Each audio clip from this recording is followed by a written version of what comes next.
ils n'ont pas de bilan, eux. Donc, leur stratégie, c'est de tenter de dénigrer le bilan qui est le nôtre.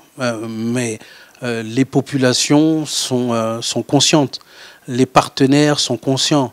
On ne peut pas nier des résultats qui sont des résultats absolument sans appel sur des questions qui sont aussi importantes que l'énergie, que sur des questions aussi importantes que l'agriculture, sur un accès à la santé, à l'eau que les populations ont pu constater, sur un renforcement du pouvoir d'achat, sur les denrées de première nécessité. La bonbonne de gaz, chacun a une conscience de ce qu'elle coûtait en 2012 et ce qu'elle coûte aujourd'hui. Le prix du riz, pareil. Le prix de la location, pareil. Donc, c'est peut-être de bonne guerre, mais ce n'est pas très crédible en termes d'arguments quand les uns et les autres sont amenés à constater les résultats qui ont pu être obtenus.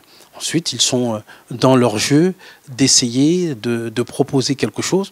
Malheureusement, les propositions sont souvent, pour moi, pas à la hauteur des défis que le Sénégal a relevés.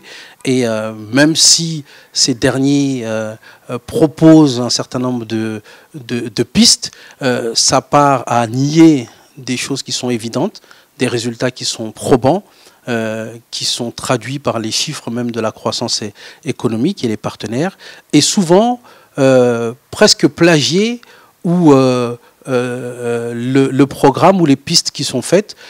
Si je prends les questions des bourses de sécurité familiale, pour citer un des candidats, il évoque plutôt que le transfert conditionnel, le fait de pouvoir transférer des outils.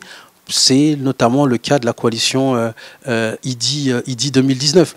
Ça traduit, ou en tout cas, ça vient signer le fait que l'action que l'on mène, c'est une action qui a de l'ampleur, c'est une action qui a de l'impact, et qu'au final, on ne propose pas de véritable alternative.